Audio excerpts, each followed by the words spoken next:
What's up, guys and gals? It's your host with the most, Griever, as always, bringing you guys the next piece of One Piece. Chapter 1049, entitled The World You Wish For. Cover page this week, we have, apparently, the book caught on fire, so the brothers are free. So the Germa 66 is on the rise. God knows how this happened. A lot of people are making up wacky theories on, Sabo's there, Marimar no Mi, all this crazy. That's the will of Ace. People are just going nuts because there's flames all of a sudden. But Akainu's there and doing his shit. God knows. But either way, I guess they're free, so there's still some crazy shit about to happen in Totland. Now, the chapter itself, unlike last chapter, I actually quite enjoyed this chapter. Of course, we still are dealing with the clash between Kaido and Luffy, this crazy hockey clash. The crazy thing is, and a lot of people have mentioned this, is that this is some ultimate, once again, I don't think Kaido is not unawakened, guys. Either the Flame Dragon's is awakening, or he's been awakened the entire time. Remember, zones are different. Zones have difference. They just get bigger and badder and nastier, right? They don't, we have no indication that an awakened zone does some crazy shit like other ones. Zones are a different sort of species. You got to remember that. They're a different breed. So I'm still not convinced that Kaido isn't already awakened. I think at this point, if Flaming Dragon isn't, and Dragon form itself isn't, then this was bad writing by Oda, I think, in that regard, if that's the case. I don't think that his that there is any awakening. He's got an awakening and he's already shown it. It hasn't been stated. That's the way I'm going with it. That's going to piss off a lot of the fan base, but the funny thing, that's not what we're talking about. The funny thing is that we got these crazy powerful devil fruits, the legendary fish fruit, and then we got the legendary, Hito no Mi model Nika fruit, these legendary devil fruits going at it with their devil fruit powers. And what do people care about? What does the narrator say? A fierce hockey clash. Not a fierce, two legendary devil fruit powers going head to head. Fuck the devil fruits. It's hockey, motherfucker. It's hockey. And as Kaido himself has said, hockey is what matters. Devil fruits, nah. You need the good hockey. You need the good hockey. So, which I appreciate, because I've always been a man to say, devil fruits ain't the shit. The hockey's the shit. I've always been, the people without devil fruits are the most deadly, because they have existed in a world where people can have hockey, can have devil fruits, and the fact that these guys are some of the top in the universe without devil fruit powers just speaks that their hockey has to be better than the next guy. Their hockey needs to be stupid. You got guys like Roger, Garp, Rayleigh, these Shanks, these type of guys, no devil fruit, and they're just Mihawk, and they're just that strong. So yeah, but the clash is continuing and stuff like that. And I do have a bit of a problem, or a potential problem with the chapter, but we'll have to wait and see. It would fit the character, but I'm just I hope this wasn't the big reveal, but we'll get to that when we get to that.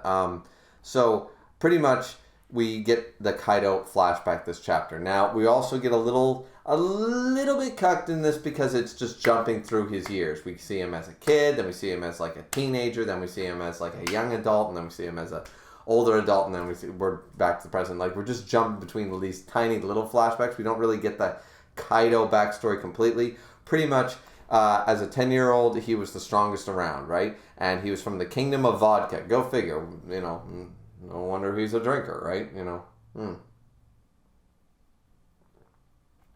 But he basically says is that, and this probably happens to a lot of people, is that the reason they wage war is to pay the celestial tribute. Most companies, or countries, sorry, not companies, but countries can't afford that, the celestial tribute every single time it's called upon. So they need a way of making money.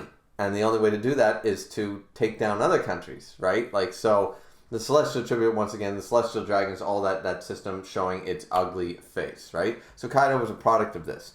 And this is where, Kaido, as a at this point, he doesn't appear to be 10. He seems to be a little bit older at this point. I'm not sure, maybe a teenager. And then this is where they try to enlist him into the Navy. They don't want to deal with him. You know, they could guarantee the Vodka Kingdom a seat at the Reverie if they agree and give them the best soldier, which is Kaido. Then he escapes from the Marine ship. He gets himself apparently a 70 million berry bounty right out of the gate. So as a kid, as a teenager, he already had a 70 million berry bounty. That's pretty impressive. So apparently, this is the big thing that people are going to take away from this chapter, or one of them, is remember all the times he was captured by the Marines? I'm not going to say that he was never captured by Garp or Sengoku. I'm going to say maybe one or two of those times he was legit captured, just through force of will. But by the sounds of it, some of these times where they caught him, he gets caught on purpose when he gets hungry. And they're even screaming, a prison ship isn't a buffet. So basically, Kaido couldn't find food or couldn't find shelter, whatever. So it was sort of like, it happens here. It happens in a lot of countries, the homeless. They commit a petty crime. They try to thieve a convenience store so they can get out of the winter cold, because while they're waiting, they go to prison. Well, in prison, it has heat. Prison has 3 meals a day. So if you're homeless and starving and going to die of frostbite, you go commit a petty crime so you get thrown in the slammer for the winter. And so Kaido was basically doing the same thing that a lot of people in more northern countries, places that get very, very cold, what the homeless do, right? And Kaido is homeless at this point. You know, he's not part of the Vodka Kingdom. He hasn't formed his own crew yet, anything like that. He hasn't joined the Rock's crew yet. So there's that. Then they go to of course, the pirate island and stuff. He keeps beating people up. And we see Whitebeard there, though. We see Whitebeard chilling. And a very young Edward Newgate is going, hey, Brat, you going to be a pirate? Rox wants to meet you. What will you do? So, pretty much he showed up on the island. He kicked the shit out of a lot of some underling people. But then Whitebeard shows up and went, Rox wants to meet you. So what are you going to do? So at this point, I would fully believe that, Edward Newgate would kick the shit out of Kaido at this point. But, yeah, so he apparently agrees. He joins the Rock's Pirates, and we're not sure who says that we're going to God Valley. A lot of people are assuming that's Big Mom. I don't think it really matters who it is. As the years go by, Kaido is ready. He's still probably a teenager. Probably when I can't do the math right off, because how old is Kaido right now? He's like 56. Anyways.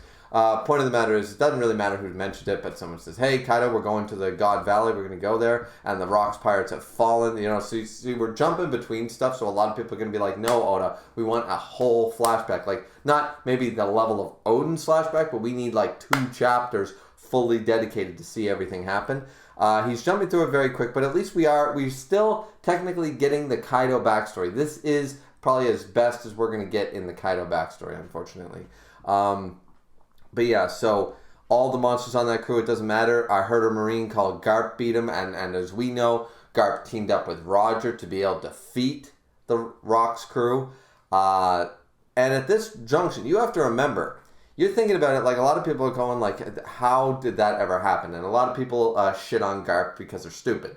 But even Garp and Roger, who arguably were 2 of the strongest at the time, remember the timeline. Remember, we're talking prime. Kaido's not in his prime. Big Mom, probably not in her prime quite yet. So even though these monsters are on the crew, Garp and Roger are at their peak when this happened. A 19, 20-year-old Kaido is no match for prime Garp. Let's just be real. So, and I would argue the same about Big Mom. Big Mom was not a match for Roger or Garp back then. Maybe you could argue she was, but I'm not saying that they were low diffed or anything. I'm just saying that like they had their crews with them and blah blah blah. So yeah, so that's interesting information right there. Is that most people don't know that Roger teamed up with Garp, because people are thinking like at the Pirate Paradise, people are thinking Garp beat them. So And then some people are claiming about the infighting, saying their infighting probably did them in. None of them were team players. So there's probably a combination of these things. Garp and Roger were willing to work together with their team, but there was probably infighting, truly infighting, because straight up, even in a tournament bracket style, it does seem impossible. You got Silver Axe, you got Wang Ji, we got the Golden Lion, you got all the Yonkos at the time, or former Yonkos, whatever. It just seems ridiculous, right? That it was possible, but once again, we still don't know any more information. So probably a combination of things, really. Then we jump into Wano. We're into Wano, and we have Kaido now. He's a lot older. This is around the time of course, Odin, right? So we have the survival of the fittest idea, and Kaido even remarks that everything will involve the former members of the Rocks crew. Everything that goes on in the world from here on out will involve former members of the Rocks crew. And he wasn't wrong, because he's a Yonko, Big Mom's the Yonko, Whitebeard's a Yonko, Roger was the rival of Rocks, and so as was Garp, so the Marine generation, following Garp, example, Roger's a former member of the Roger crew, Shanks, is the fourth Yonko. Like, it's just all adding up. So Kaido hasn't been wrong. Is that everything that transpires in the world, the superpowers and everything that's going on, everything revolves around the former Rocks pirates. And he's not wrong. He's not wrong. So we're going to shape the world we live in, all this stuff. So Kaido claims that the peace-loving nobles are going to learn the hellish reality of war, and one that's truly, worth it. The anarchy is what solves it. So then we see another thing. And this is the big thing right here, is that Kaido is talking to King. This is after Yamato has already read Odin's journal, yada, yada, yada, and says that Yamato mentioned Joy Boy. And, not sure how the brat learned the name, so he doesn't know that his daughter has the Book of Odin.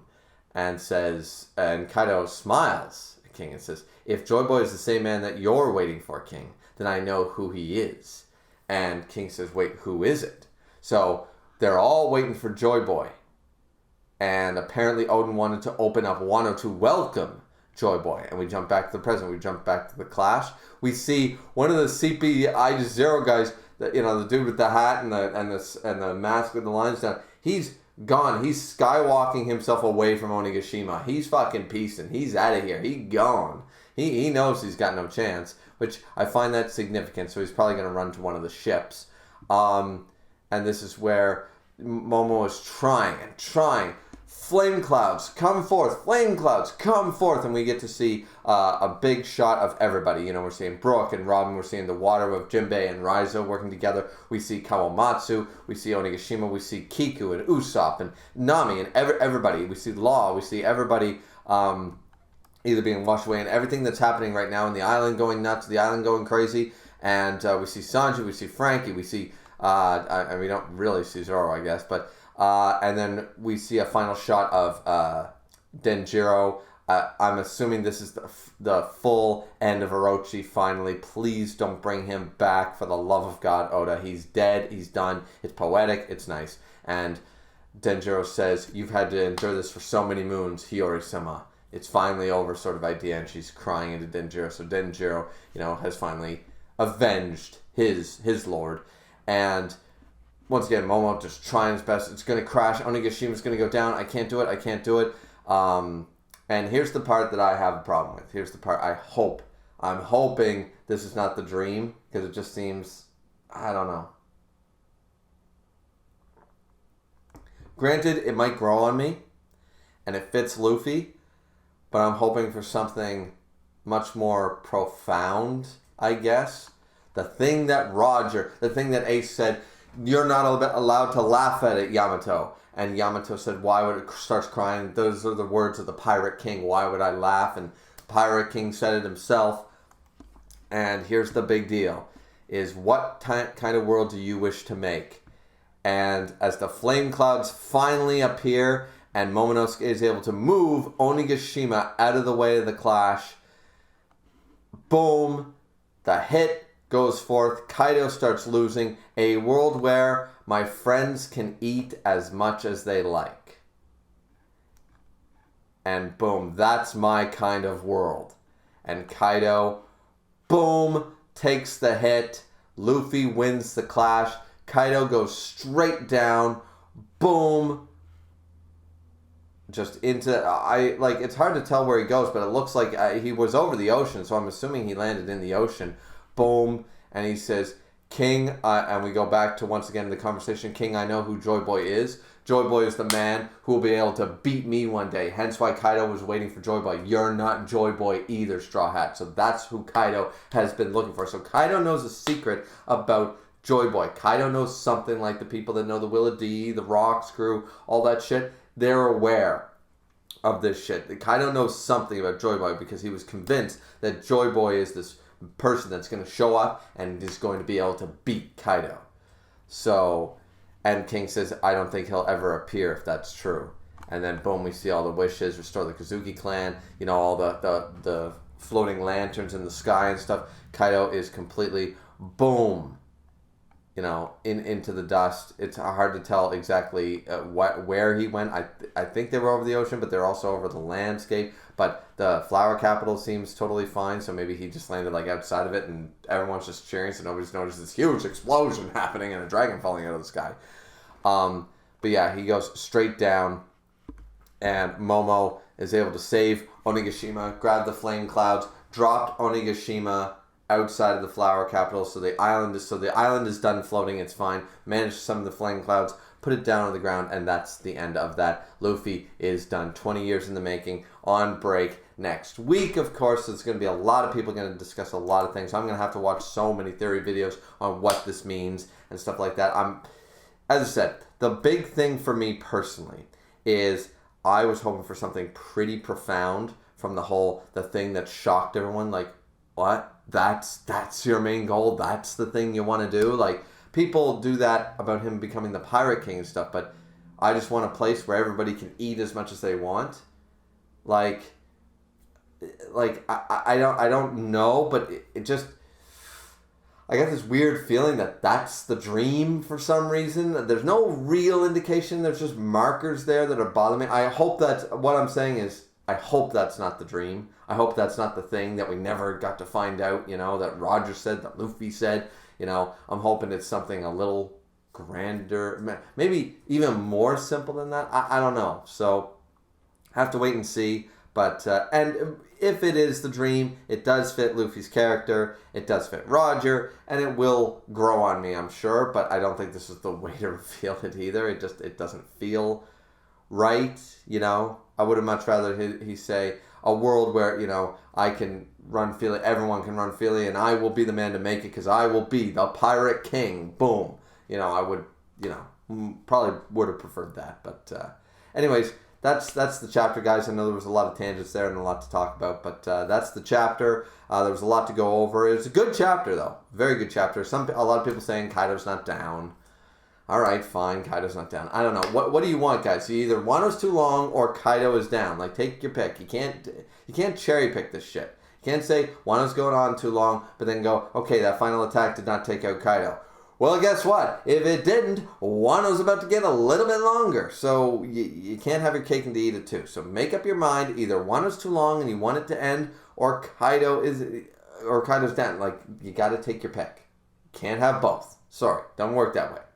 2 plus 2 has to equal 4. Not 3, not 5. It's got to equal 4. Right? So, anyways, all right. That's it from me. Hope you guys have a very good weekend, or had a good weekend by the time this video comes out. Like, comment, and subscribe. As always, don't forget the fourth and most important thing is to drink, but responsibly, as I always do. And we will see you guys back here next time for chapter 1050.